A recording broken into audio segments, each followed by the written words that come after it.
истиқлолияти давлатӣ барои кулли миллати тоҷик рӯйдоди муҳиму нотакрории таърихӣ маҳсуб меёбад. Сокинони ноҳияи Абдурахмони Ҷомии вилояти Хатлон ин ҷашни муқаддасро ба таври шоиста ва бо дастовесҳои тоза истиқбол гирифтанд.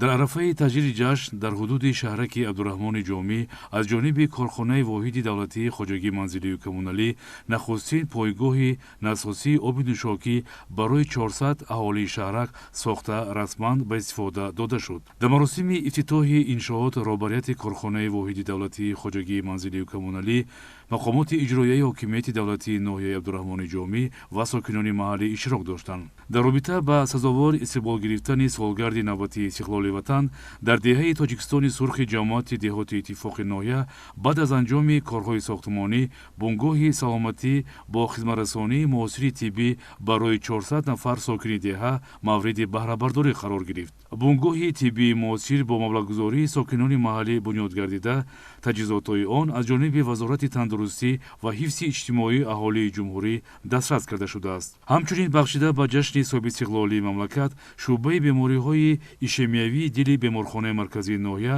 баъд аз таъмиру тармими куллӣ мавриди истифода қарор дода шуд. гуфта шуд, ки шӯъба аз 11 ҳуҷраи табобатӣ бо таҷҳизотҳои муосири тиббӣ муҷаҳҳаз дар ҳаҷми 350 000 сомонӣ таъмиру таҷдид гардида, маблағи таҷҳизотҳои замонавии аз хориҷи кишвар ворид гардида зиёда аз 200 000 сомониро ташкил медиҳад ва 16 табиби соҳибтахассус дар шӯъба ба қабул ва табобати беморон машғул мебошад. тантанаҳои идона ба шарафи 31-уми солгарди рӯзи истиқлолияти давлатии Тоҷикистон дар варзишгоҳи марказии ноҳия бо ширкати сокинону меҳмонон, собиқадорони меҳнат, одамони касбу кори гуногун ва аҳли фарҳанги ноҳия дар фазои ҷашнӣ баргузор гардид.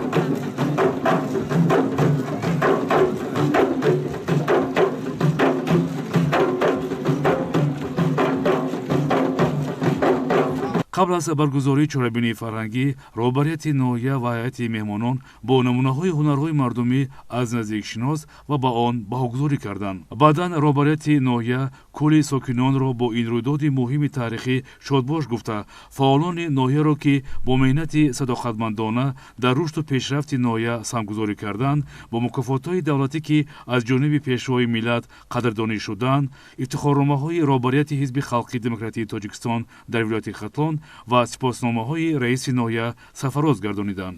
дар интиҳои тантанаҳои идона барномаи консертии ҳунармандони ноҳия бахшида ба ҷашн, ки ифодакунандаи истиқлолияту озодӣ ва ободии Тоҷикистон ва таҷассумгари сулҳу пойдорӣ ва бақои миллат мебошанд, пешниҳоди доираи васеи тамошобинон гардид.